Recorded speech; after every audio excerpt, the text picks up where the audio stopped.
it's CC, CEO. Wanna change your life? Come see me, yo. I'ma teach you how to build up wealth for your family, not just for yourself. I'm a bestseller, a house flipper, a businesswoman, a go-getter, a big investor, a gold builder that could teach you to get richer like millions, baby. You really about to fill your savings. You about to have multiple streams to pass your children, baby. Let me teach you to get your credit on track in the long run. You'll make it all back at Catalyst and watch it all psychology black on firm, but we ain't all black. Hey, everybody. Happy Tuesday. Yes, ma'am. Yes, sir. I love it. I see you guys coming in here real strong, real heavy like, and you are ready to have a discussion, and I am ready to have a discussion with you. Now, listen, every time I come live, this is always educational, okay? So I'm giving you some game, but the game that I'm giving you, I'm telling you some stuff today, and we're going to talk about some real good historic shit because I want to, it's important, especially in this political climate, to know where we've been so that we can know where we're going, because I'm going to tell you about the history of what's going on in this country. So I'm going to take you through a journey so that we can get here today, where we are today, so then we have solutions for the future. Now, every time I come live, I want you to talk back to me. This is not a dialogue. This is not a monologue. This is a dialogue. So I need you to engage with me. You know what it is. If you hear every morning at 8 a.m. Pacific and 11 a.m. Eastern, you know that I love to shout you out. I want to know where you watching from. Where you watching from? Because I know we have people that are watching from all over the world, and I want to know where you at. Where you at? Where you at? So put in the comments where you are watching from, where you're hailing from, because I want to shout you out. Okay? That's number one. Number two, I want you to know that you are watching the Fly Nubian Queen Network, and I'm Constance Carter. So every time every time I go live again, 8 a.m. Pacific, 11 a.m. Eastern. If you want to get notified when I come live, please text my name to 87948. Text Constance to 87948. Please text Constance to 87948. Yes, y'all coming up in here real. Oh, yes. All right. So let me shout you out, and then we're going to get, yes, Maurice, yes, talk black to me. Yes, that you already know what it is. Talk back to me and talk black to me. It's your girl. I got my wealth activist shirt on today, y'all. If you want to know where to get this wealth activist, power to the people, power to the black people, you can go to my website. It's called conversationtees.com. Let me put it in the comments. Conversationtees.com, or you go to my website. But I got all kind of, just cool quotes. I say, all kind of quotes about hustling and love God, hustle hard, live good, wealth activists, grow your money, don't blow your money, all of those different things. And this is the Grow Your Money podcast. My girl Tiara, my good girlfriend and co-host today, Tiara always says, let's get in the gym, and I'm taking that's mine now. So anyway, Dennis Spraggins, I love you. Listen, Dennis, you always be on here. You're loyal. You always come on my page. You always give me good vibes, and I appreciate you. So I want to definitely give you a shout out. Okay. So what's up, Dennis Spraggins? What's up? Let me see who else. Oh, Pauline is in Bowie. Guess what, Pauline? I'm in Bowie too. Yes, I'm your neighbor. So where you at in Bowie? That's where I'm at. I see Jeremy in Dallas. I see Akita or Aquita. That's in North Carolina. Let me see. Who else? Let me see. Detroit in the house. What's up, Penny Dink? What's crack-a-lackin', Big Mackin'? So good morning, everybody. And everybody say good morning in the chat. Now, here's the thing, too. This is also what I want you to do, okay? I know that you're here to learn knowledge and information and all that good stuff. And this is great information for you. But I also want you to have the opportunity to network with your people. So if you have a product, or if you have a service, or if you have a business, or if you're starting a business or something like that, put your business information in the chat, because I love for us to be able to network with each other, because it's all about cooperative economics, collective economics. If we can learn to do business with each other, then we can be insulated by everything else that's going on in the world. So I want to give you an opportunity, especially every time I go live, for you to be able to get business, to do business with one another, so that you can continue to build. I also have a group on, and I never shout out the group, but I need to be shouting out the group, because that's another place where we can also dialogue, and we can also share information. It's called My Wealth Roadmap, and it's on It's on Facebook. And so if you join that group on Facebook, that's another place where you can go and you can interact with me, interact with other like-minded wealth builders like yourself, My Wealth Roadmap, and go on there. And then I want you to be able to network and just bring business to each other, because that's what this is about. Okay. All right. Now I want to get into it because, when I talk to you about growing your money, I'm not just talking about money. I'm talking about wealth. Wealth is a holistic experience. It's not just about the money, but it's about your relationships. It's about your career. It's about your spirit. And of course, it's about your family. The Bible says that we should leave an inheritance to our children and our children's children. It's important today that we are not just getting wealth, but we're keeping wealth and we're passing wealth. But in this country, unfortunately, there has been a history of Black people building wealth. I want to give you examples because, on my TikTok page, I posted a video of this house that's in my neighborhood. And I live somebody said Bowie, Maryland. I live in Bowie, Maryland. I moved here from the West Coast about 2 years ago. And I live in a really nice neighborhood. It's a Black excellence, y'all. I didn't go front. I live in a really great community with a lot of Black wealth. And I posted a video of this house, this weird house in my neighborhood. And somebody said, one of the commenters, one of the ops said, well, where is there an affluent Black neighborhood in America?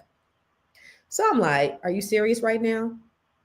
Even though Black people have made gains in this country, there have been a number of ways where Black wealth was destroyed.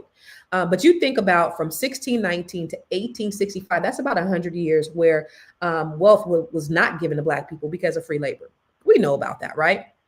And then from 1865, so even 100 years after that, you got people, especially in this administration, when they're trying to take away all of these initiatives, and this is why these conversations are so important, because when they try to take away these DEI initiatives and try to take away these things for us, they don't even know that we're already powerful people. We're already resilient. We already been there and done this, and we can do it again.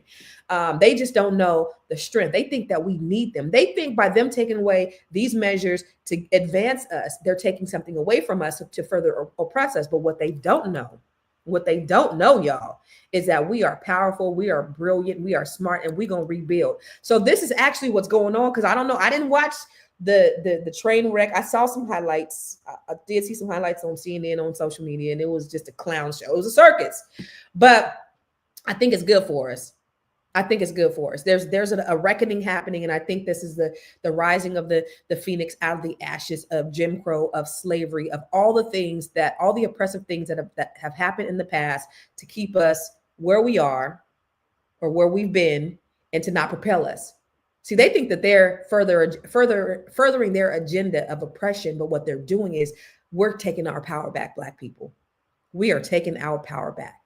So no matter what happened I remember my uncle was talking about how they were sharecroppers. I think my grandparents were sharecroppers, right? And so when you have sharecroppers, what they would do to sharecroppers, they would rent out a piece of the land from white people.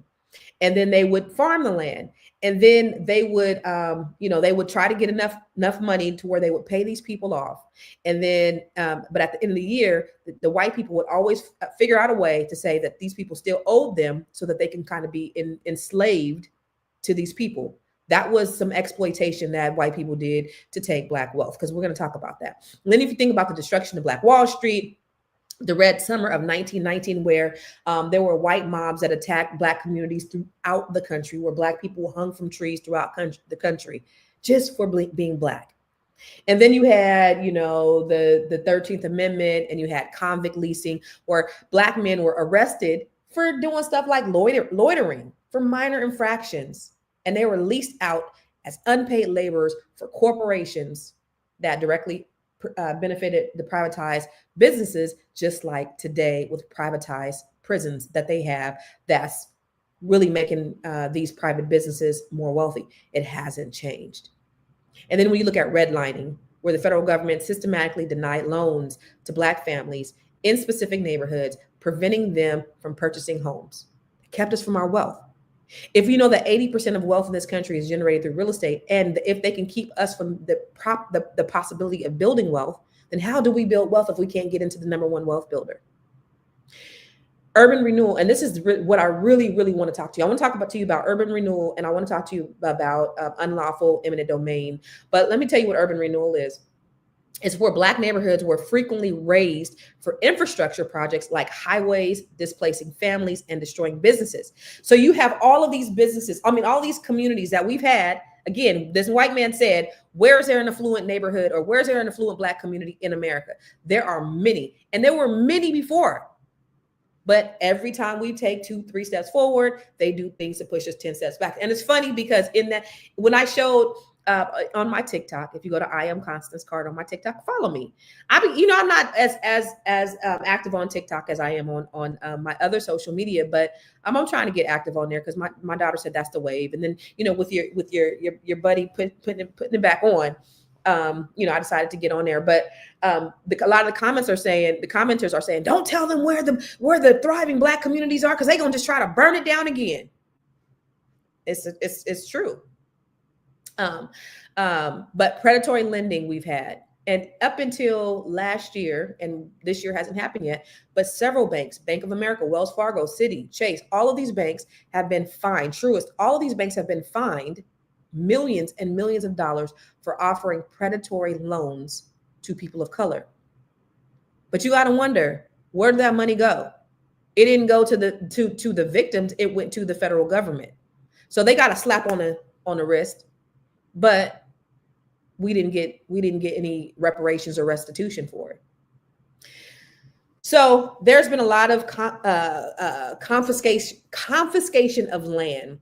And before we get into the dialogue and the conversation that I want to have with my special guest, I want to talk about a few areas that have been thriving Black neighborhoods. I want to educate you guys on some thriving Black neighborhoods, you guys, that we've had, that the government has either abused eminent domain or used things like urban renewal to take this property away from our people.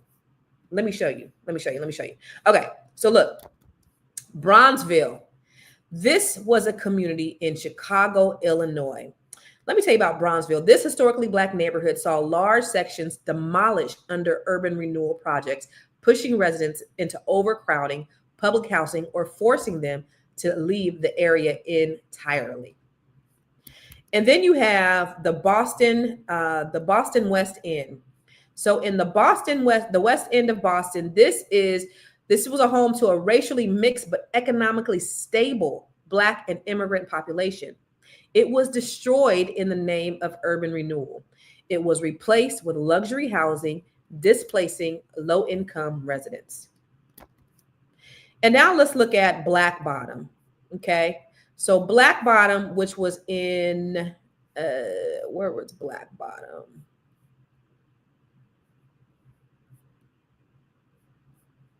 Where's my notes on Black Bottom? Oh, there it is. The historically Black Bottom neighborhood was destroyed under the guise of urban renewal. This area was a home to thriving Black businesses and families. It was raised to make way for freeways, the I-75 and the I-375, and redevelopment projects, displacing thousands without fair compensation. And then let's go to Elmwood. So Elmwood, this is in Syracuse, New York. This was a vibrant Black community, and it was destroyed to make way for the construction of I-81. Families were forced to leave their homes with inadequate compensation, leaving lasting economic scars. Then let's look at the Fillmore, and this is where I'm from. I'm from the Bay Area, the Yay area. So when you look at the Fillmore district in San Francisco in the 1950s to the 70s, this was once called the Harlem of the West. The Fillmore district was targeted for urban renewal. Over 2,500 Black residents were displaced, and hundreds of Black-owned businesses were destroyed. Everybody knows about Greenwood, Tulsa, Oklahoma. This is home to Black Wall Street. Now, what happened? Does anybody know what happened in Greenwood, Tulsa, Oklahoma? In Greenwood, wait, where is Greenwood? Where's my notes? Oh, there we go.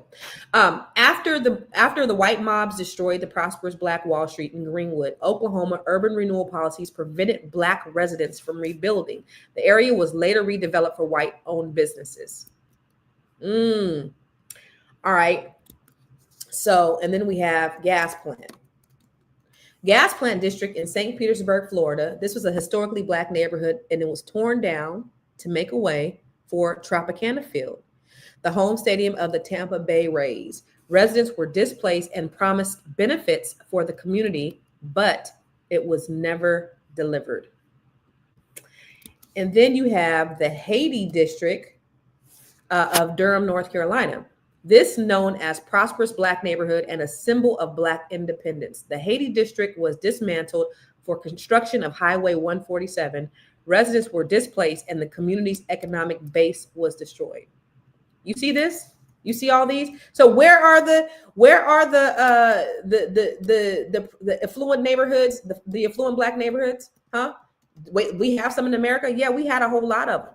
The Lower District, Hill District, a predominantly Black neighborhood, was destroyed to build the Civic Arena, later renamed the PPG Paints Arena. The project displaced over 8,000 Black residences and destroyed over 400 businesses.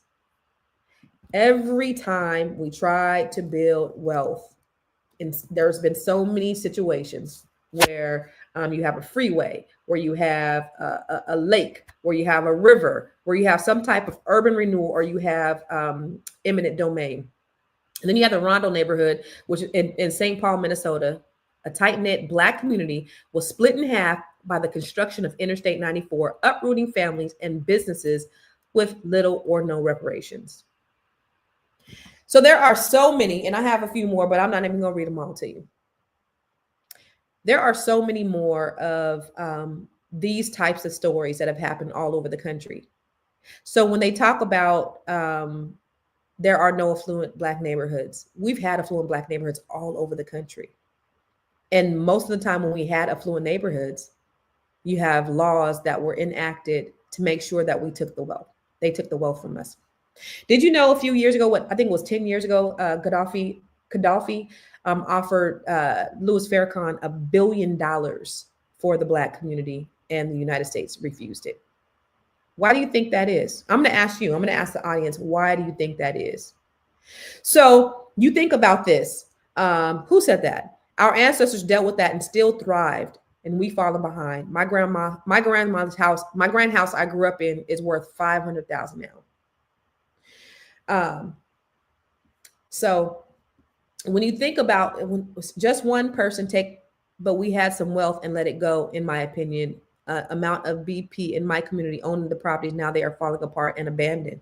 So you have, I don't know if you guys know what urban renewal and urban decay that happens to communities. When you had white flight that happened in when you had a lot of Black people that were going to these cities from the southern states, and they were going up to Chicago, they were going up to Detroit, and they were taking the jobs. You had what's called white flight, and white people were leaving these communities, and the Black people were coming in. But when the Black people were coming in looking for better opportunities, they were coming from situations where they're sharecroppers. They were coming from situations where they were immense poverty, and they would come to these neighborhoods, and they would come to these cities, and they would try to buy houses, but then they would be pushed back because of redlining. They would not fund loans in these neighborhoods. And then you would have these businesses that were in there that were helping the communities. You have, your local stores, your local businesses, you have taxes that were paid to the federal government or the cities, and they were all taken out. And so then you have what's called urban blight. You have blight. And so now you have the introduction to the ghettos. This is all by design. We didn't do this ourselves. So when you talk about, a lot of we're letting our wealth go, or we're not appreciating. One thing I do know, though, is when you talk about gentrification and you talk about the reverse of white flight, right? So the white people are coming back into the cities, and they're coming back into the communities. And now we're seeing investments from the local, the state, and the federal government now starting to put money in these areas where white people are coming back to. It says a whole lot. That's why it's important that we start practicing collective economics now more than ever, especially with this new administration, who is specifically, they are intentionally doing things to take away the benefits, the safeguards that Black folks have. But I do want to bring my co-host on here, Miss Tierra, Miss Black Hollywood. I want to bring her on here to have a discussion, and then we have a special guest, a real estate professional expert that I want to introduce you all to. But I want to bring on Tierra first, because and just have a little dialogue about what I shared and what her opinion is and what you guys think. And I just want to wrap to y'all real quick. All right. So, Miss Tierra, what's Hey, good morning, everybody. we in the gym today, girl? What's up? We in the gym. We in the gym. So, Yes. Tierra, for the people who don't know who you are, tell them a little bit about yourself, baby. Yes, my name is Tierra Williams. I'm also known as Miss Black Hollywood. I am a serial creative entrepreneur. I've been living and working and thriving in Hollywood for the last 20 years, but I'm 20 years old. For the last 20 years, I have started a production company. I've worked for different networks. I've sold screenplays. I've been just living here in Los Angeles and thriving. Now I work with entrepreneurs. Excuse me. I'm sorry. I got I had a throat lozenge jerk, and my throat is the air here in Los Angeles is awful, y'all. So if I sound raspy, I'm sorry. But I'm sorry. So for the last few years, ever since we had a strike here in LA, I've been kind of shifting my gears and helping entrepreneurs just, take that creative energy and use it for their business. So if they are looking to do different creative things, write a book, write a screenplay, make movies, even help with branding and anything else, I've been helping them with that. So yes, that's what I've been doing. That's who I am. Hey everybody. And then where can they get your information if they want to work with you, Tierra? Listen, you can go to info@realvirtual.net. Okay. Info@realvirtual.net. Yep. And then come see us. The Fly Well, Nubian Money. Fly Nubian Money right after this at 1 p.m. Eastern Standard Time. We have another podcast that I produce, and it is awesome. We have banging. amazing conversations. We get it popping. There's some of y'all in here that I know that come in Mhm. and they come here, they come there. Listen, They be it's a good supporting. time. They be supporting. They be helping us out. We appreciate you. Yes. Yeah, we do. So, Yeah. so Tierra, so based upon the information that I just shared with you, with all of you about, what's been going on historically, because I do want to talk about a solution, but I do believe that we can't really get to where we need to go unless we really know where we've been. What do you think about that? Like all of the things, all of the strides that we make and the things that we do and all that, and then do. Like what? It's heartbreaking. When I was watching, I don't think, my mother is from Pittsburgh, Pennsylvania. Shout out to Pittsburgh in here. And so that's actually where I was born, and I grew up right there in the Hill District. And by the time I got there, we was living in the projects. You know what I'm saying? So it's just so interesting. I never knew that was what it was before I got there. Um, so it just was disheartening to look at all that. You hear about just the places in Tulsa. You just hear about Tulsa and a few places sprinkled through, but you never understand that they've been doing this to us. And it's not surprising. It is heartbreaking. But like you said earlier, there's something about us. There's something about black people. Hallelujah. We just Hallelujah. got it. We have our resilience. We have but we shouldn't have to fight to get out of things every single time. We shouldn't What do have you to. think? What do you think about this question? I'm sorry. He said Yeah, no, it's okay. other cultures thrive in the US. I think that's what he was saying. Other cultures thrive. Why can't we? Yeah, other cultures don't have an in like a deliberate um they don't receive deliberate discrimination and racism from their oppressors, right? There's this relationship that we've had with white people since the beginning that they are intentionally saying, don't give black people this. If you don't believe it, read Powernomics. Dr. Claude Anderson breaks it down, but he said that intentionally they were like, don't give, and went to other cultures, went to the Indians and went to just different people and just said, don't give to black people, don't include, we'll reward you not to give to others. And I think that was the really the introduction of racism. But that's the reason, right? That nobody else has to deal with this kind of discrimination, this form of racism. And if you don't think that it affects us even after all this time, you are sorely mistaken. True. I'm trying to tell you, we it is the result. But then the thing about it is when they intentionally discriminate, and they're intentionally trying to take things. Nobody else has. They have not went after Arabs to take away anything from them. They have not want to get. They have not went after Asians to try to take anything away from them. But they specifically go to black neighborhoods where you have these black thriving communities, and then they will. Oh, there's nowhere else where we could put this freeway. We gotta put this freeway through this neighborhood. Right. We gotta put this lake through this neighborhood. Like there's nothing else we can do. We not gonna go. Yeah.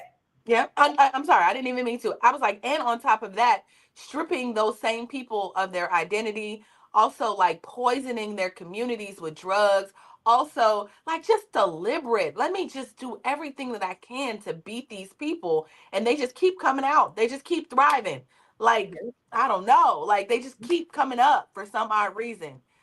Every time we pop up, they try to throw it. It's like, wait, you know what you reminded me of at Chuck E. Cheese when you had the thing and then you boom. Yeah, every time we stick our head up, they boom.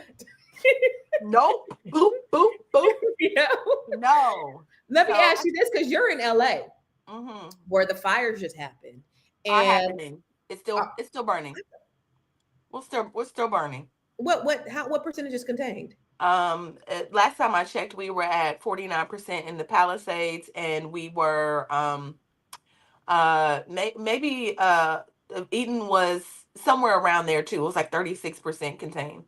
So we're not contained yet. We're still firing. So from what you see just on the ground, is there a disproportionate number of people who are more affected or less affected? Is it more affluent people that are affected? Is it more poor people who are affected? Like, what are you seeing? I think you know what? It's so funny that it's so fitting that we're having this conversation. Altadena, which is considered Black Town, where all of the Black homes and businesses were, has been burnt down, y'all. So it's just add Altadena, California, Black Town to your list, because Well, let me it's show you burnt something. down.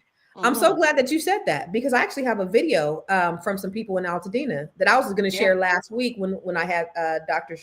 J on here, but I want to share it now because I think it's so fitting for what's happening right now. Watch this. Yeah. Altadena holds a history of family, struggle, and beloved community. At one time, we were 30% African American. The Mountain View Cemetery is the resting place of abolitionist and educator Ellen Garrison Jackson Clark and renowned author Octavia Butler. The community is also home to hundreds of Black families whose homes were ravaged by the Eaton fire 1 week ago. You've got 3 generations of, and we are Daniels, Franklin, Hughes, and we have an element that's not here, Freeney. Between these families, 7 homes were destroyed. There's generational wealth that is in question now. One that is still standing is the home Shelley Daniels and her husband Paul purchased for about $16,000 in 1960. At that time, it was pretty difficult as a Black person to get past Woodbury, really. Yeah. So what do you think about that? Yes, and y'all understand this. People are intentionally lighting these fires. I believe that the Palisades happened. Maybe there was an electrical issue. There was a rumor online somewhere that it started in someone's backyard. And because that night we were having 100-mile-per-hour winds coming up from the Santa Anas, I understand why it spread to Santa Monica and some of Malibu. I understand.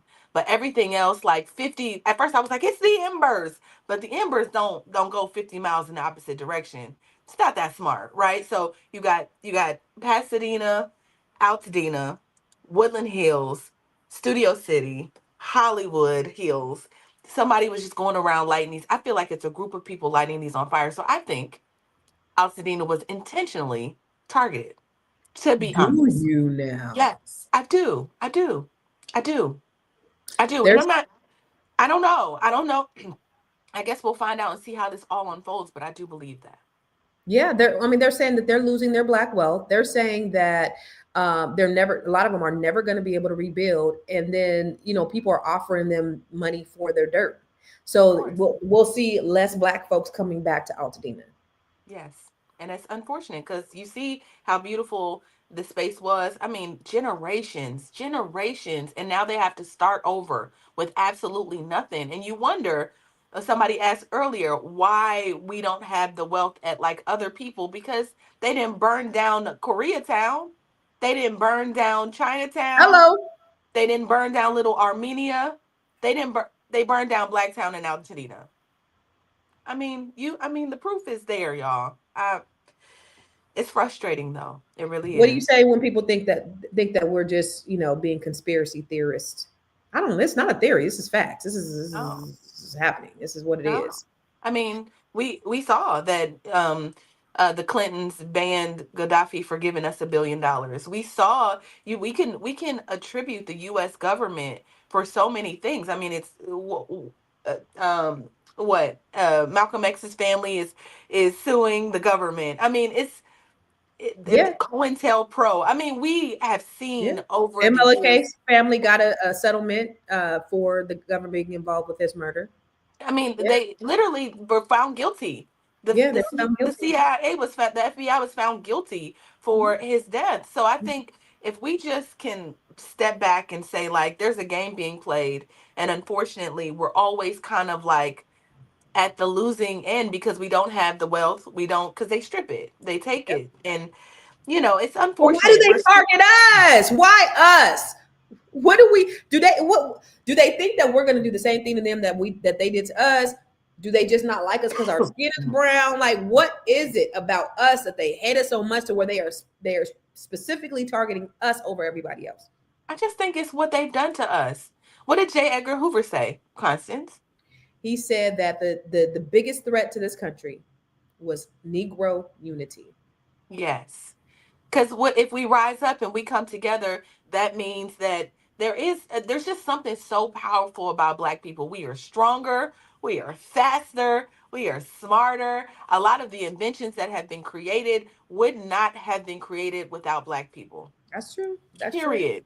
Period. Let I mean, think about how innovative we are, and some of that can be from our oppression, right? Some of that is like, pressure burst pipes. I don't know, you could say that, but I okay. think without all the drama we can really just be a good people. They just let us Yeah. mind our business. You know what I always ask myself, Constance, like, what if when they asked Abe Lincoln if we could go back to Africa, or when they were trying to send us off somewhere else, or if they were just trying to send us to a certain area in the United States, like, do you think that we would have been better off leaving America? I do. I Me do. too. Or if they would have just put us all in Oklahoma like they planned to do in 1890, like that, like it was proposed, perhaps, we would, and nobody would have came to try to burn it down and bomb us from the air like they did in Greenwood, Tulsa, Oklahoma, and they Yeah. would left us the hell alone. Then we could have had our own economy. The dollar could have been circulating like it did back then. We could have been minding our Black business and not worrying about them. But they're afraid of some kind of take. I don't know. I don't know. That's how you know the devil exists, because it's like y'all hate us for no reason. But let me say this: in that video, they were in that bookstore, Octavia Butler's bookstore. And have you Hmm. heard about Octavia Butler? Yes. She had a book called The Parable of the Sower that Yes. predicted the fires and predicted what was Yes. going on with this political. Yep. Yo, how wild is that? I know. My sister was like, my sister Vanessa, who is also a queen on Fly Nubian Money, she was like, girl, have you read Parable of a Sower? Because I'm a reader. And I was like, no, girl. She was like, you got to read it, especially with everything going on. So I I started to gotta read listen to it. it. And it's crazy. Is it I said, you know what? At some point, I was like, I can't read this right now. It's too fresh. There's too really? much. It's I mean, it's a little, it's right. Like, I got to read this next in 6 months. really Yeah, I can't do it right now, Constance. because you living in LA. This Yes, current like, what time, are we you girl, you saying? better read it because it might give you some direction on what the hell you need to be doing. I know. I was reading it like this. Let me put that down. Like, I just know, like, what is going on? Hell No, no. I you think gotta give me the do cliff it. notes. Yeah, I'm gonna do it. Oh my God. So I just want to ask the chat, What do you think it is? And we have a lot of people watching us. Yo, what's I happening? know what's up, Yes. y'all. Happy Tuesday. So what do you think it is? Because I don't know. I don't have the answer. But why do you think that every time we take 3 steps forward, they try to push us 10 steps backwards? Why do you think that they are so hell bent on destroying our communities? Because we've even adopted what they say. Well, look at everybody else. Look at when the Asians come over. Look at when they come. We say that. Or we will adopt, I don't do business with black people. Yep. That's the most silly ass shit I've ever heard. Now, I ain't supposed to be cussing because my daddy might be looking at this, but daddy, you got to excuse me real quick. That's the most silly ass shit I ever heard someone say is I am going to exclude somebody from my own race. I remember when I was showing a house one day and I'm showing a house to this black family and the husband says, oh, I don't want to live there because there's black people that live on the street.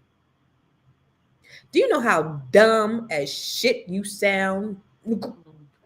Because when you move on that street, guess what's going to happen? You're going to be the black person on the street that don't nobody want to live near, dummy. But then I'll have Mexican clients who they like, we want to live by our people. And their people will be living in the hood and they don't give a damn. They can qualify to live over there in the white areas with the white folks, but they like, no, we want to live over here with our community. Yeah. They are community minded. So we have adopted what these white folks have said about us, about ourselves. And that's, oh my God, that's what hurts me the most. Because anybody else, right? People outside could talk shit about me. People talk about me all the time. I don't give a fuck.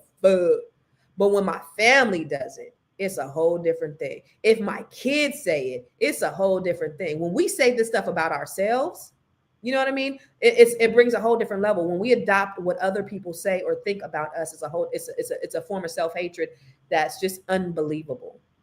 Well, I think we've just been conditioned, Constance. I mean, you tell a group of people the same thing for 300 years, and yes, they're going to believe it. You create the narrative. Listen, I am a story expert. I love stories. Stories my jam. You know what I mean? Like story, I understand the power in a story. And if you're always kind of creating this narrative for people and kind of putting it on them and you keep saying it, right? You just keep saying it. A form of marketing. No, this is who you are. This is we're gonna reaffirm who you are in the music. We're gonna reaffirm who you are just by the way we treat you. We're gonna, you know what I mean? You're gonna get that. If I hear the same thing about myself for 6 months, I'm gonna believe there's something about me that's gonna internalize that and be like, just a little bit of trauma. Think about how one experience in your life, y'all, I want y'all, people in the chat, everyone, just think of one thing that happened to you when you were younger. One thing that happened in a moment that changed your whole life, the way you thought about yourself, just because of the way you perceived it, right? That changed your life in 1 minute, and it's been haunting you ever since. You know what I'm saying? So I just think that if you do that for years and years and years, we're gonna feel those effects. So Black people, I don't think it's our fault. We've been conditioned. We've been conditioned intentionally, deliberately. Yeah. Hate Yeah. yourself. Hate yourself in the music. And then they call it like it's lit, right? It's this is what you should be listening to. I was listening to It's like hell. We just like celebrating hell. It's just hell going on everywhere. We're like, yeah, it's lit. Yeah, it's nigga, we on lit. fire. We're in hell. We are It's burning. lit. It's lit. It's so strange. Even in It America, really it's like sometimes I think that even going away to another country, I mean, I won't do it right now because obviously I have a 14-year-old and she needs to be in America. But as soon as she graduates, I feel like we should just go for like a year or two and then yeah. just go experience something else where race isn't the biggest factor. Like we got to consider race every time, and it's so exhausting. We have With to consider, everything, it's because remember Athena exhausting. said, I didn't have to start thinking about race until I moved to this country. Yes. How is that? Like what does that look like? Right. Right. I don't have to How be like is I'm black. that? Everybody's black. Yeah, right. I don't gotta think Yeah. about being Chinese because everybody's Chinese. I don't have to. Whoa, what a Yeah. world. But then we What have a to constantly, heaven. and then yesterday I seen a highlight where your new president, he said, and we are going to go forward as a colorblind society. And then this. And then Y'all. that. This Roman salute isn't Elon from Africa?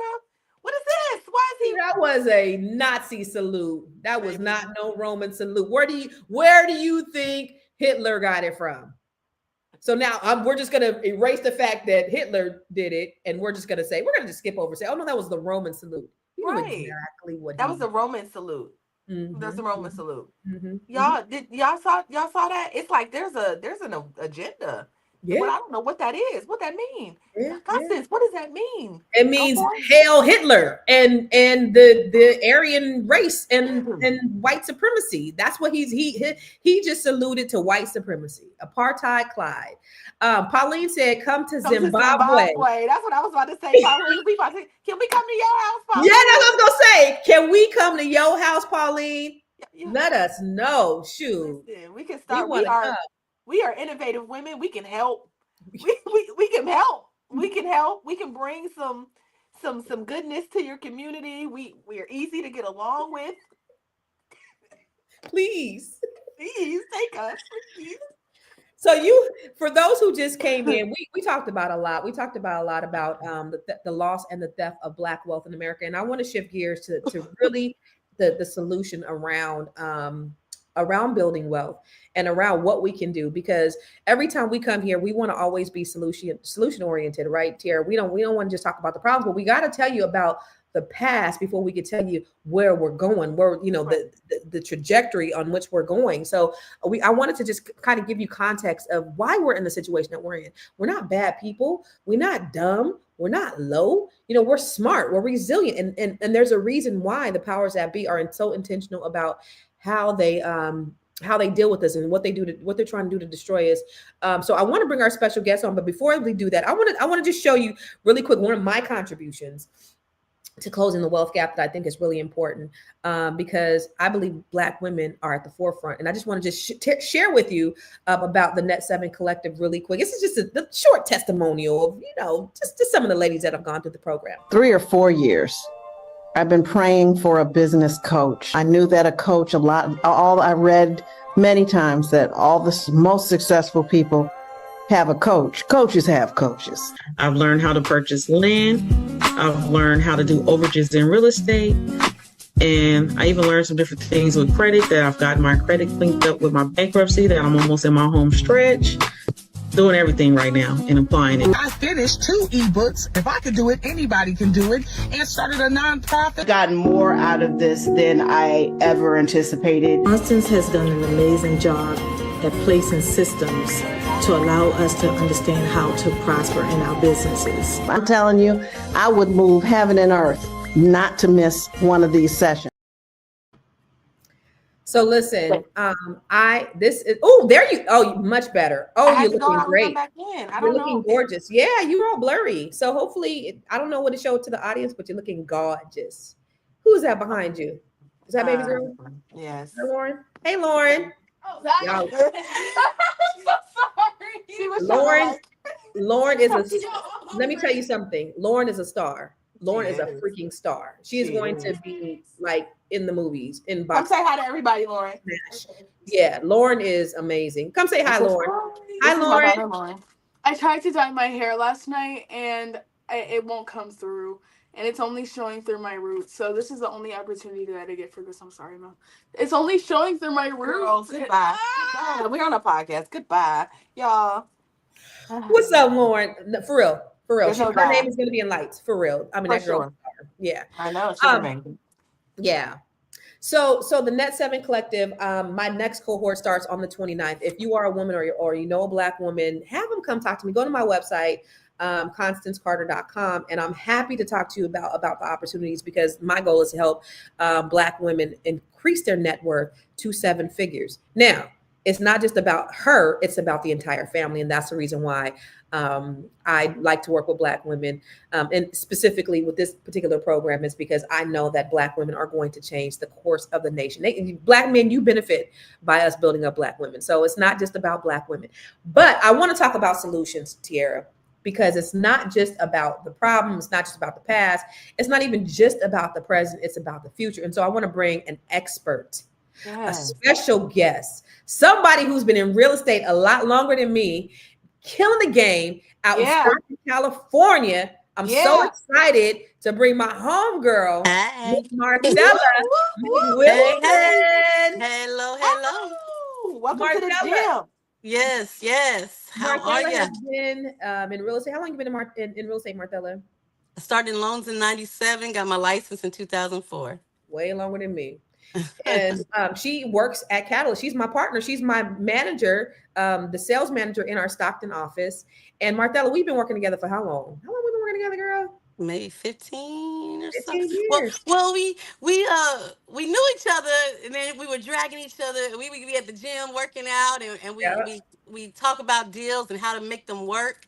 And then finally she strangled me into coming Wait, for wait. it. How did I do it? Because you told the story the other day. I had forgot too. What happened?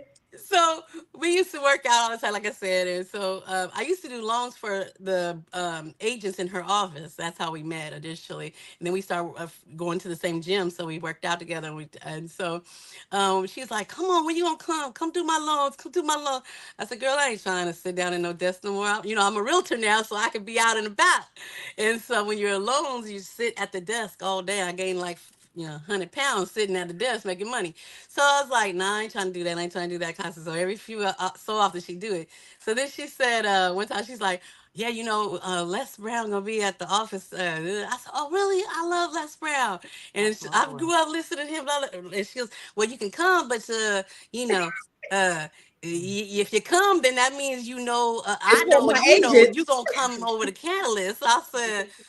Well, I was already gonna go just because, but that kind of tipped the scale a little bit. I was like, okay. So met him, talked to him, we prayed for him because he was Yeah, going we through did. some illnesses at the time, and so it was wonderful. It was a Yeah. wonderful me, and that was I don't know maybe 8 years ago, 9, 8.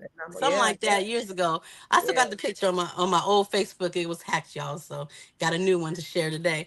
But yeah, so Well, we go back. we've had some really great moments at Catalyst, and so just like from your perspective, what is it that we do, and what makes us different in how we help the people in the community, and then what can they get from the way we do business? How can it help them change their lives? Because that's what I want them to know is like we don't do business like everybody else. We never did business like everybody else. It's not just about selling to people. And Marcella, I think the reason why we attracted to each other is because we both have the same mindset and goals of what we wanted to do and how we wanted our businesses to be, how we were growing our businesses. It wasn't about selling real estate. It's not about sales. It's about service. So what is it that we do? I think that's different, Marcella. I think the biggest thing is that we care, right? We care about us. We care about people in general, but we do care about bridging the gap, right? Because there is definitely a gap. There's definitely some things that have held people down, and we're just here to make sure that we even that playing field. So education is everything. So we are big on education, educating our clients on the process, educating them on what they can do. And credit was one of the biggest things when I got into business, because like I said, I started in loans in 97. The biggest thing I found was the fact of people's credit being bad, and especially us, right? And so we weren't taught that growing up, right? So a lot of us anyway. And so that was a big thing. With credit, you can do so much, right? Credit dictates everything, whether it's your even buying a house, but even your car loan. Everything is insurance, getting a job. They look at that credit, right? So if you can stop the main thing, right? If you wanted to really hold someone down, knock their credit down, right? And then these collection companies so smooth with it, they add one number, and then now that becomes a whole new credit line. So that's why people are like, oh, it's on there 3, 4 times. Yeah, they changed one number, now it's on there. So that was a big thing. And so I think because we really get to the heart of what the problem is and we try to fix that problem, which makes Catalyst really different. And the fact that we do loans and sales, and together we work together with the loan officers and realtors to make things happen. Yeah, yeah. And when you talk about credit, so when you look at the average credit score amongst the races, Black people out of all the races, we're the only ones that are still in the 600s. So on average, our credit score is 671 or 677. Everybody else is in the 700 club. Now, you can get a loan In the 700 Oh, club, you absolutely can, but you can't get the best pricing, or you might not be able to get some even business loans or business financing where you have to be a personal guarantor. So everything, when you look at racially across the board, everything good, we're at the bottom, unfortunately, and everything bad, we're at the top. So when it comes to like family, we're not marrying on the same level as everybody else, because that's one of the ways to build wealth. We're not, our families aren't cohesive. So we come, I don't have, I'm not married right now. Tierra, I don't think you're married, right? Martella, I don't think you're married, and so it's not because of a lack of desire, but it's just the reality of what's happening in our communities, and so that also affects our ability to build wealth. Our credit, when we look at employment, when we look at education, all of those things contribute to our ability to build wealth. But if we're 677, everybody else is in the 700 clubs, they're using their credit as leverage to do even more things than you can even think about or you can even imagine. for sure. Wealthy people are not using their own money when they're investing. What are they using, Martella? They're using their credit, other people money, OP. OPM. Absolutely. That's how you leverage it, right? You keep your money in the bank, use other people money, credit cards, lines of credit.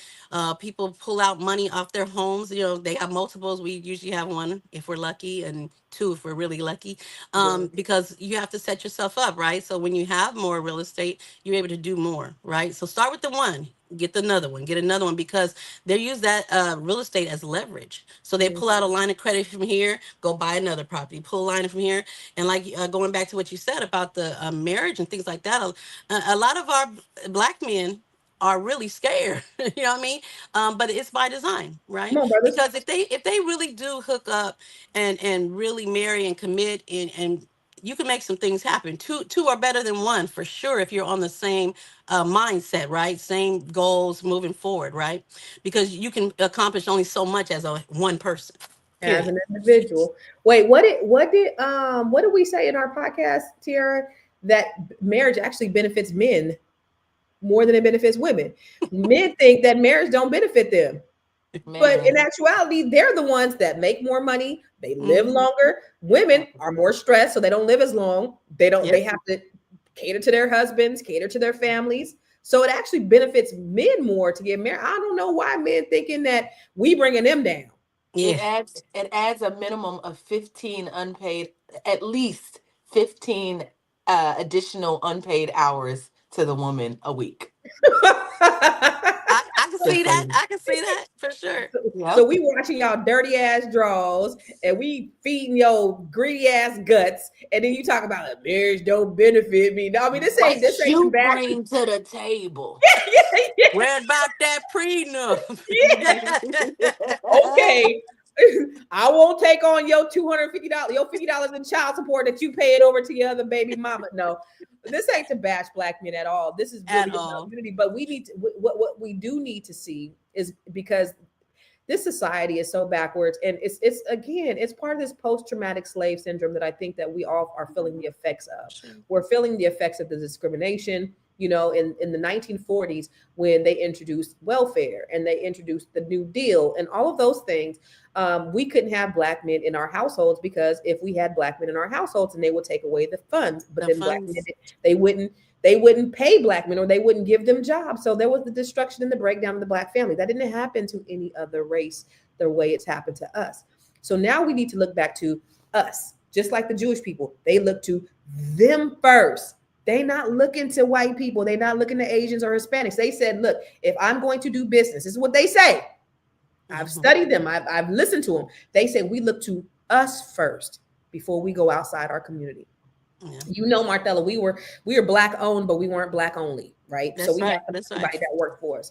But I always was very, very intentional about, like, bringing in vendors. I would try to give black people opportunity. Sometimes they worked out, sometimes they didn't. But I'm always, I'm always I giving us know an it. opportunity first. I'm gonna always give us an opportunity first. And I think that's what we need to do. But I don't know what it is. What do you think it is about us that'll say, I'm not willing to give a black person an opportunity, or I don't want to do business with black people? Why do you think we've adopted that? I think it's like you said, right? Unfortunately, we're the only ones that don't give us grace, right? So you could go to any other, you can go to Chinese restaurant, right? Food be terrible one time and then and good the next, but you give them a pass and try it again, right? And Mm-hmm. so, but we're very hard on each other. Yeah.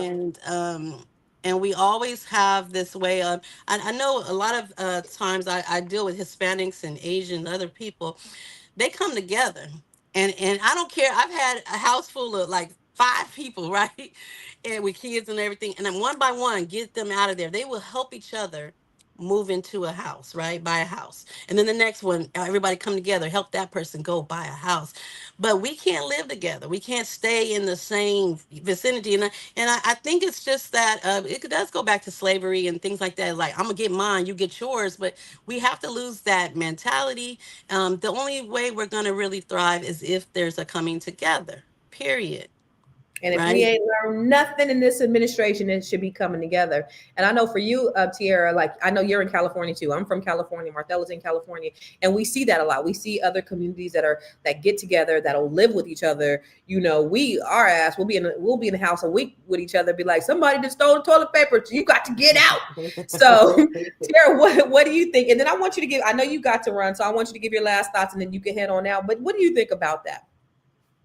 I just still think it's conditioning. I mean, I'm gonna blame, I'm gonna take your stance on this. It's white supremacy, you know. That's what Constance says about everything. I just think we've been conditioned, and if we can just kind of sit back and really think about, what we've been taught and how we've been taught it, and start to unlearn those things, Exactly. unlearn, get therapy, undo what's been done. And it's not an easy thing. You can't do it in a day. Most people go like to a therapist to be like, here's the issue, how do I heal myself? But it takes time for you to come to your own realizations. It's really like a process. So I would just say, if we as Black people can start to come to our own realizations and talk through it. I feel this way because I don't want you to stay with me because I don't want to live with my family because, like, just ask yourself questions like, why don't you want that? Why don't you want community? Well, we've been taught that independence is better. That, integration taught us that, like, something, the white ice is colder. We just gotta undo. I don't need to live with my Black people. I can go and work with these white people. It's better. So just, if we can just start to undo some of the things that we've been taught that we're not even conscious of anymore. The music is telling you certain things about women, F these B's and blah, blah, blah. It's like, undo that. Undo that. Black Don't women are do not that. bitches. We are not sexual beings all the time. Our greatest asset is not twerking. Believe me, right? So it's just the It's things that really are our promoted. mind for sure. For Mhm. sure. So I would just say that, Black people, I love you. I am going to go and now produce my own show right here on the Fly Nubian Queen Network. We are Fly Nubian. There it is. We Fly Nubian Money. Make sure that you come and check us out at 1 p.m. Eastern Standard Time. And I won't be on today, but I have amazing, I think Constance will be on. So we'll have some queens talking about good What we talking things. We're about talking today, about, Tierra? huh? What we talking about today? We're talking about banning TikTok, right? I want to talk about TikTok because I want to know if social media, if that was a distraction, what was that, right? I think it was a publicity stunt to make Donald Trump look a certain way coming back into the office. Thank Donald Trump for saving us from TikTok. Was it a publicity stunt or is this a distraction? So I want to talk about that and kind of unpack what we saw and how we saw it. That's good. Well, Yeah. so in an hour, y'all, we're gonna be back on. We're gonna be back live on the Fly Nubian podcast. So if you want to get notified when we go live, text Queens to 87948. That's Right. QUEENS to 87948. All right, baby. I'll see you in an hour. I don't know what Nuh-uh, that don't do is. that. Don't do Don't it. do Don't do that. it. No, you do this. You do one of these. Yes. Yeah. Okay. All right. All right. I love y'all. I Love love you you. too. Bye. So Martha, oh, Uh-oh. Yes. Oh, you just took us off the stage. She just took us off the stage. So Okay. I'm so glad that you said that though, because when you think about the conditioning, honestly, think about this, Martella. When you talk about Black people, we were from 1865 or excuse me, 1619 to 1865, we were enslaved. So that's 150 years. And then from 1865 to 1965, we were severely oppressed with Jim Crow. So literally from 1965 to today, which has been less than 100 years, we've been kind of quote unquote free. But you still have all of the wiles of white supremacy and all of the oppressive things, whether it be discrimination, the anti-Black policies that are out there. We have not been quote unquote free that long. And so when we do have these issues, this conditioning, like Tiara mentioned, a lot of it is because we've been conditioned for so long. And so we have to reprogram ourselves to get out of that. What do we do? How do we, like you said, we've been free, right? Officially free, but many are not free in the mind. And so until that happens, more and more people get free from them in the mind, knowing that I can really do this, getting the confidence up that, they are equal or at least equal to their counterparts. That's going to continually happen. So that's why we have to keep fighting to teach and give knowledge to people so that they understand we not there no more. Right. They took us out. We out. We free. We really free. But you got to free up yourself here first, right? Because what you think here is going to act. You're going to act on that, right? So, and that's why you have like she was mentioned about the music. It's by design. And so I be telling people, like, you keep listening to that crap, you're going to start being and acting a certain kind of way. When you listen to certain music, it make you feel some kind of way, right? So you have these men, these young boys listening to all that stuff, be this, hold this, all that stuff. That's how they going to act it out in real life. Yeah, the low frequency. That's how they're going to treat their classmate, right? And so we have to recondition the fact that music, you can have the beat without the cussing and the there's positive rap music out there. You don't have to listen to the ones that always down in women, right? Yeah. But it's a lot of unlearning we have to do. A lot of unlearning. When you said something that I thought about, even that related to me, when you think that you're at least equal, and this was a game changer for me, y'all. So when I was 7 years old and I was in Sunday school, my auntie Rosie Mae Jenkins, my auntie, shout out to Auntie Rosie. Shout out to Rosie Mae Jenkins. She said, I was in Sunday school, 7 years old, and I remember she was teaching us, and she said, you're no better or you're no worse than anybody else because God loves you all the same. And she said, so you can do anything everybody else does. Nobody's better than you, but nobody's worse than you. You're all the same. And I looked up at her and I said, even the president of the United States? She said, even the president of the United States. Y'all, for my 7-year-old mind, I did a TED talk. It's called Google that shit. But in the beginning of my TED talk, this is real life that happened. I don't know if you guys remember that study that they did on the Black kids with the dolls, but that actually happened to me when I was 4 years old. I wanted my mom to buy me a Baby Alive doll. And my mom bought me the black one. And I was like, I don't want this ugly ass doll. I didn't say ugly ass, but I cried and I was like, I didn't want this doll. I wanted the one that was on TV. Well, the one that was on TV was white. The one I had was black. It was ugly. So I was conditioned. And I think a lot of us are conditioned from very early on to think negatively about ourselves and who we are as Black people, Black women, all of that. And so when my aunt told me at 7 years old, just 3 years later, that I was as equally as important as the president of the United States, y'all, that was a game changer for your girl. Because at that point in my mind, I knew that I could do anything I wanted.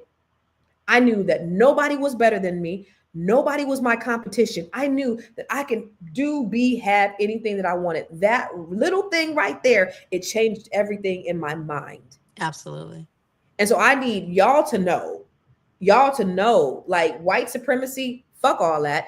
It can't beat you. Nobody's better than you. You can do, be, or have anything. You deserve to have everything that you want. You are children of the King. So if we are God's, God owns everything on a cattle. What is it? God owns everything. A cattle on 1,000 hills. He owns everything. So then why don't we have access? Because if my daddy was rich, my physical father, if he's rich, then that means I'm automatically entitled because I'm his child. It's the same thing. God owns everything. So we have access. So just believe that you deserve it. Believe that you deserve it, and then be ready to receive it when it comes. Be the right person in the right place at the right time, because you Yeah. do. Yeah, it's so important to speak life into the young Oof, people. I mean, you man. got to speak life into adults too, because there's And grown yourself. people. Yeah, and yourself, because a lot of people, they don't have those people, right? So whoever you know, if you speak life to them, right? Because you don't know where their background is, who their mama, who their daddy is, they on drugs or different things, right? And so you have to speak life, and so this is one of the things why I became a foster mom, right? So you have to be able to speak life into children as a young, like that one phrase changed the trajectory of you, right? Like, what if that didn't happen, right? As hopefully at some point, 7, 8, 9, 10, something else happened, someone else said something to you that sparked that. But thank God for Auntie, right? So thank Yeah, God thank she God said for that. Auntie Rosie. Yeah, so we all need to speak life, and starting with self, right? Sorry, Self-talk. Donald Lawrence got a song called "Encourage Yourself." That's it. Sometimes Times you you have have to to. encourage. Yes, sometimes Yeah, you got to yeah. encourage yourself. You That's can't wait it. for nobody else to encourage you. You got to encourage yourself. All right, before Absolutely. we get out of here, I want you to give us three things. I want you to give us three things that people can start to do today to change your life, to start building wealth. You are the wealth queen, you're the wealth expert. And then how they can get in touch with you, where you work. I know you're in California, so what areas do you cover in California? And then where can they find you? Where can they find you so that they can work with you? Because y'all, let me tell you something. Marthella is my number one. Marthella is out there just kicking ass and taking names. She always the funny thing about, let me just tell you a story about Marthella real quick. So we had the listen. Me and Marthella and our team, we made history. We were the largest African American owned real estate firm in California, and so Marthella would sometimes she'd be like, "I'm gonna take a year off, for real." We like, where's Marthella? Marthella had her office. She had her own private office. My office empty. Like, what happened to Marthella? This happened like every other year.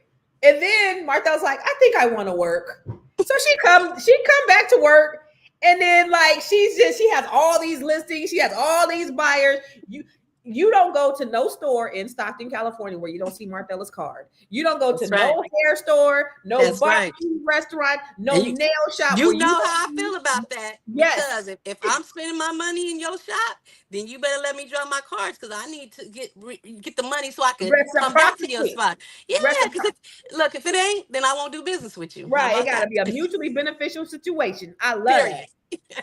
But Marthella has been in business so long, and sometimes I look at her and I'm like, damn, hey girl, I took a little 2 year kind of hiatus where I was, Yes, you but did. I did, but but I've never like Marthella just does this, and then she can come back and business as usual, and she's, so give us three things, Marthella, that people could do today to change their life so that they can start building wealth. Because I want people to understand wealth is your birthright, number one.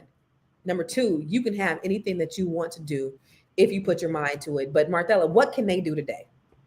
Three I think things. three things. Number one, I would say definitely let's get working on your credit. Right, that's key for a lot of things, like we already discussed. That's the heart of it all. That it make moves, all kind of make let you be able to make moves. Right. The other thing is start saving.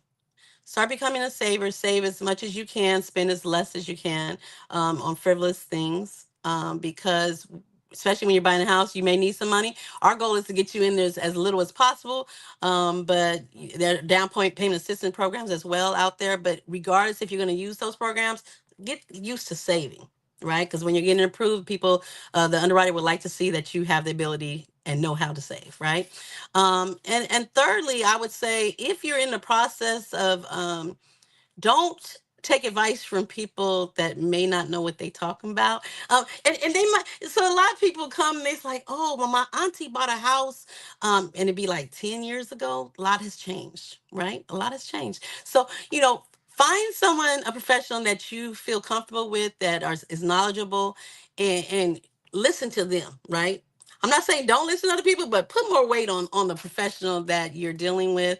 And if you feel like they're not giving you the right advice, then seek another professional person. But Pookie and them, they don't know what they talking about. Yeah, so find somebody that you can trust and do it that way, because a lot of times like we're in the process and I can tell when they're listening to other people. I'm like, well, where you get that from? Who told you that? And then when they tell me, I'm like, okay, honey, no disrespect, but auntie and them bought that house, 10 years ago. A lot has changed, a lot of guidelines have changed. But, I stay abreast of that so we can help you move through the process. So those would be the three things I would say. And to get it. No, let Go me let ahead. me let me say this before you tell them where they can find you. Let me tell you one more thing about Marthella. Marthella is the probate queen. Okay, Oh, yes. probate queen. She So has Marthella, told me that name. yes, she is so she's doing all these. She does all these deals for people who are in probate. But let me tell you guys, Black people, probate is not a good thing.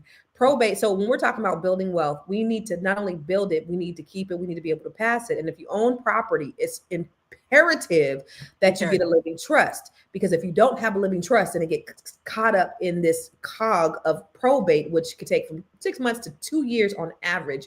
And so I created an ebook, girl. So the other day I was updating my trust because there's property, dispose of some property, and I had to update my trust. And so I paid thousands of dollars for my trust. And so I was using Chat GPT to update my trust. And so I was like, you know what? There's an easier way, because trust costs, it could be anywhere from $1,500, $2,500 for a living trust. And so I was like, I know the prompts, I know the laws, I have the outline of what a solid, legally binding trust looks like. And so let me go ahead and show people how to make their own living trust. They could save thousands of dollars. They could do it in a matter of seconds using ChatGPT if they had the right prompts. I show them how to transfer the property into the living trust. I show them the applicable laws in their states for the living trust. So I created an ebook. If they go to makemylivingtrust.com, they can download the ebook. But I want you to tell them about probate, because I need them to understand like what probate is and why they want to avoid probate. Please. Excellent. Yeah, so like you said, probate is when and it's not the homeowner's fault, right? They don't necessarily, a lot of us didn't know about probates and how to prevent Because I it. think if they have a will, then that's just enough, but it's They not. think if you write, oh, give Betty this, give Sue this. No, it doesn't work that way. So when you pass, if you don't have a living trust, then your stuff will go through probate. And probate is when you have to, bring the courts involved. Courts get involved with your what could have been your personal business, right, with you and your family and how you wanted it to pass over to them. So you want to set up that living trust of how you want everything delegated upon death, because if not, what happens is the courts get paid, the attorneys get paid, the realtors get paid, everyone gets paid, and then whatever's left is what your family gets. So you don't want that to happen. I've been in I never situations. even looked at it like that. Everybody getting paid, your courts getting paid, the lawyers getting paid, the real estate Everybody. getting paid, everybody getting paid but you. So they're drifting. So you pass, all your stuff is being taken away, and then the very little bit left is what your family gets. So you don't want that to be the case. It's sad because I've been in court She where stay in court on these probates. She stay in court. I've been in court where, and it's sad, where family members are actually fighting in the court. Oh, they fighting, girl. They fighting. That's the thing too. Martha, they be acting a damn fool because they be like, fool. Mama. A fool. And it's like, and it's usually that one from Texas or way that don't far got away. nothing to do with nothing. That They didn't ain't take care changed the of mama. toilet. They ain't changed. They ain't been to Big Mama house in about 7 years, 10 years. That be the one making the most noise. And then I'll be on the phone with them. They be calling, oh, well, Zillow said the value is 500,000. I said, sweetie, you on the south side of Stockton, and you never did any updates. Big Mama house, they never did any updates. So it's still 1965 in there.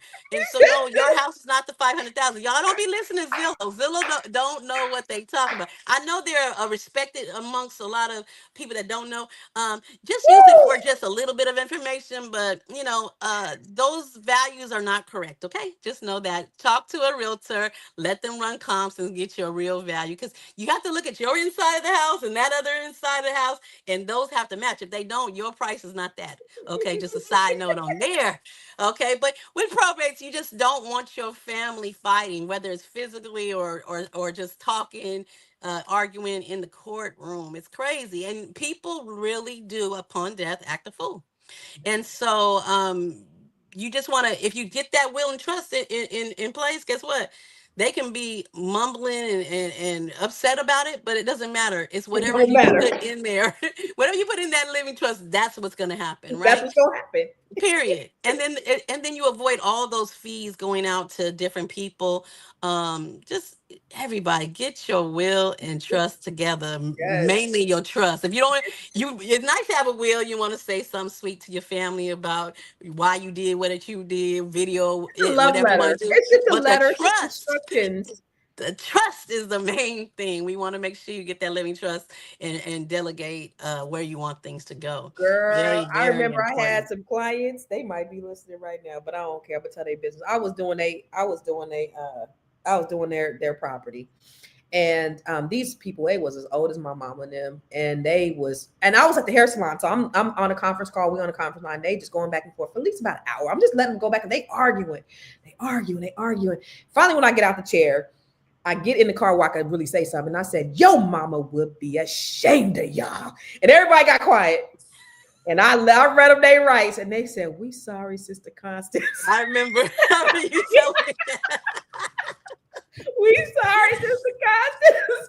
But they get to acting a fool because there's no clear directions on what's going to happen. And so you think about James Brown. It took 13 years to settle his estate. It took John Singleton years. It took Aretha Franklin. It took Prince. Like all these people who have money, and even if you don't have a lot, if you have something, because my mama always said people get to acting funny when it comes to death and money. And my mama ain't lied about that thing right She there. not. You would think people be like, oh my God, life is short. I want to pimping. Shoot, they'll be out there before the body is out the house. People stealing Before it's jewelry. out the They house. be getting furniture. Remember, what's the name? I can't say no names. But Don't remember, say names. I'm not gonna say names, but remember somebody was dead on the table and they kids was taking the furniture out. Talking about this Outside the mama. house. It's sad. It's so sad. It's crazy. And it's crazy too, because it's like we're not passing a whole lot, right? So I'm in these probate courts, and it just baffles my mind. Like I'm sitting there, and they're like, we get up there. No, they get up there and they like, yeah, we're gonna pass 10 houses, billion something something, million something something, right? To so and so. I'm like, they talking millions and billions of dollars about to get passed, right? We get up there after that, No, don't say it, don't say it, Martha. Don't do it, don't do it, don't do it, don't do it. I'm like, you passing down 200,000, 100,000, which I'm not saying nothing wrong with that. But what It I'm ain't saying nothing is, wrong with why it. It's are you money. acting a fool over 100,000, 200,000, when all you had to do is not be in court at all? Just get your will trust together, so you don't have to deal with that at all, right? But build wealth. You help each other out. Like I said, if you're living together, one by one, go out and help each other get these houses, right? You can Yeah. partner up with people, get some houses. It's very, Yeah. very important. Very, very So important. I want you to answer Real TV's question. He said, "Would like to find a way to turn a home in currency where family can only spend it on another home." Find a way to turn home into. So maybe that will be what the instructions are in the trust. Like if you leave it in the trust and you say this Yeah. is the instructions, you can only purchase another property, right? Right. Yeah, you can do it, and there's different ways you can set it up, but you just want to make it very clear to everyone involved that this is what you want. And if they're going to get a percentage of money and you want that money to go towards the property, or it cannot be sold, then you have to put that in there. That the only way, because they can do simultaneous closings, to where they're getting money from here, they're going to put that money over here, kind of thing. So you just want to spell it out very plain that that's what your wishes are. That the only way that this family property can be sold is if these two people or this one person you're passing it to is going to take the money to buy something else. And Yeah. if it doesn't, it'll be a contingency sale, to where that's the only way it would happen. Yeah. Yeah. Okay. Somebody said people barely have integrity. They break contracts. It's hard to trust them. You're right, but if it's in the living trust, I mean, it's a done data. Like Yeah. we ain't breaking no living trust. No, you can't break no living trust because it's you can't break it because because even like when you're going to do something and you have a title company, they're asked for the living trust. If you go try to sell something, it's going to be on the property profile of that property saying this is in a is in a trust. Then the title company will require the trust documents. So you have to take the trust documents to the title company Yep. before they even make moves to even sell the property. Yep. So that's how that we do it here, at least in So California. Martella, you were so awesome. I'm so glad to have you there, girl. I miss you. I love you. I used to I see miss you, love Martella you too. every day. I know. Red East Coast, but we get to talk all the time. And Martella's killing it in Northern California. What areas do you cover so that they know? San Joaquin County, the Bay Area, so Stockton, Sacramento, Modesto, Oakland, you name it, anywhere from the Bay Area, San Jose, Gilroy, up to Modesto to Sacramento are my main places. But I'm All over licensed the in Bay, Northern California. California. Yeah, I'm licensed in California, and we have people all over. So you don't matter where you at, we'll find someone for you. Yeah. So where can they get a hold of you? How do they contact you, darling? Well, my new Facebook is this one here, Martella McWilson, Real One. Why? What Started happened to the old one? Girl, they hacked me. I try to get that thing back. I think it might be shut down, which would be a good thing. I mean, good and bad. I wanted it back, but it is what it is. But because they were Facebooking people trying to get Messenger, trying to get Crypto. people to get money and stuff. Oh Lord, it's a hot mess. But this is the right one. It's Martella McWilson, Real One. On Facebook, on Instagram, I'm realtor.martella and on Instagram. And then my phone number is 209-430-7330. Put it in And the we do, comments. Put it in the yes, I'll comments. definitely type it in there. Y'all not And getting my then, number, but y'all will get Martella's number. Lord yeah, I Jesus. don't mind. That's why they It's have blocked. thousands of people watching this on different Oh, platforms. well, So Well, only the 209 people that are serious about buying a property. That's all. You 209 want credit. 430 7330. Yes, yes. If you want to buy a house or do something like credit or something like that, and then yeah, we'll talk about it. And so it was definitely a pleasure. Always a pleasure to see my girl. Yeah, Thank you yeah, so yeah. I love much. you. I love you. Love you. And so before we go, it's a lot of people on here, and I appreciate you guys coming in with us this morning. I'm so grateful that you guys take the time every day to try to learn something new about what's going on in the world and things that affect you because it's important. And again, my goal is to help you. Let me just one more again. I want to tell you a little bit about the Net 7 Collective, which starts. So I'm only going to be taking interviews for the next 3 days, and then it's closed because we start our new cohort on next week. So the next 3 days I'll be taking interviews. But here's just a little Attention, overview. Black women. Yes, I'm talking to you. 2025 is among us. You have a unique genius that people will pay handsomely for, but you don't know how to monetize it. You want to build your net worth, but you don't really know how. You want to get out of that rigid 9-to-5 and become an entrepreneur.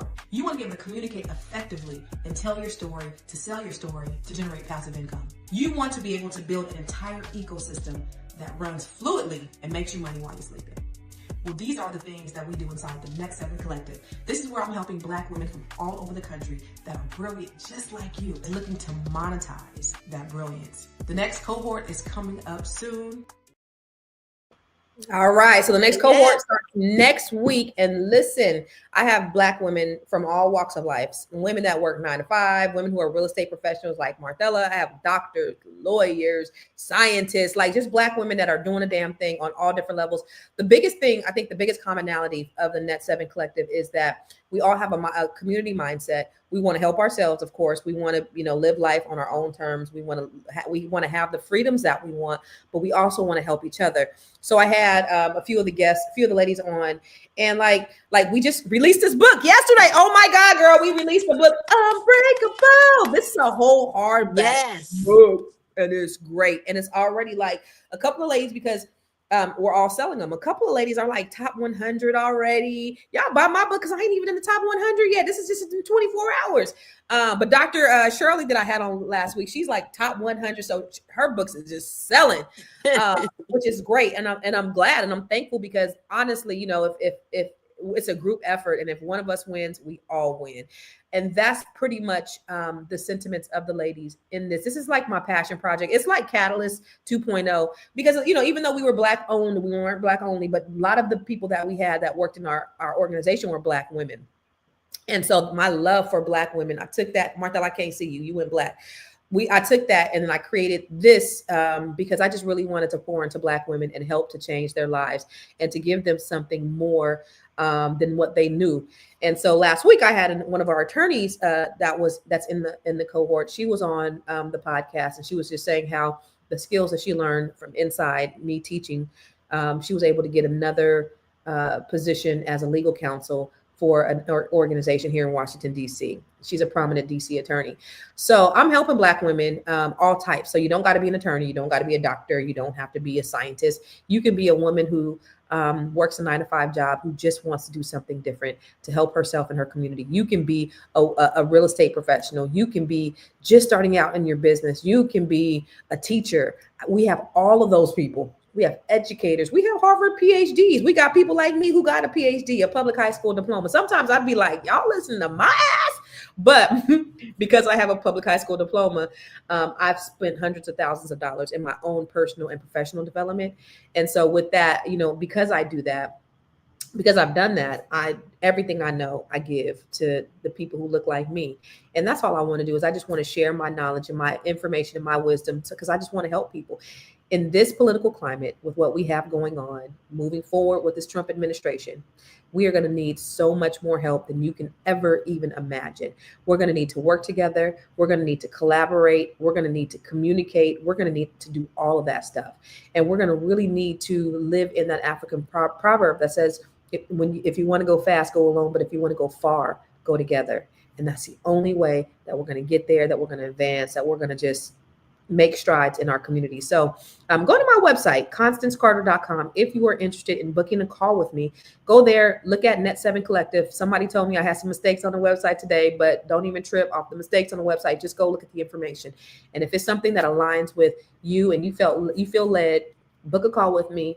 Like I said, next 3 days, I'll be taking calls. And after that, it's a wrap for this cohort. So I would love to talk to you. So y'all, I just want to tell you thank you. Because I see all of you guys on here and all of you guys that are talking back to me and talking black to me and you are engaging. Thank you. Really, thank you. I want to make sure that you share this information out to your people, share it to your friends, to your family, because the information that we shared today, that Marthella shared today was so invaluable, that Tiara shared today was so invaluable. And for me, you know, I just like to give you a historical overlook so that if you know where you've been, you know the power that you have in the palm of your hands, Black people. And now you have more power in your hands than they had when they put the man on the moon with the internet, with the power of the internet. And if you really understood your power, you see why they're doing what they're doing. If we just come together with our power. In 1955, J. Edgar Hoover said the biggest threat to America was Negro unity, y'all. So if we can get from this rugged Eurocentric individualism, and we can start thinking community, because that's innately who we are, we're going to be able to go fast. So please subscribe to my YouTube channel. I am Constance Carter. Make sure you text Constance to 87948 when you want to get a notification, because I go live every single day. Me and Dr. Boyce came up with an agreement that I'm going to go live every day. And this is some discipline, y'all, but I'm actually loving it. I'm actually enjoying it. And I love it when you talk Black to me and talk back to me. So I'm here every day, 8 a.m. Pacific, 11 a.m. Eastern, just to talk to you about various topics. But I always want to talk to you about something that can enhance your life in some way. So make sure you're here tomorrow, same time, same back channel. And then in 30 minutes, in 15 minutes, I got to go because the producer going to get on me. But in 30 minutes, you will see me on the Fly Nubian Money Show, where we're going to talk about the TikTok ban today. All right. So peace. I love you. God bless you.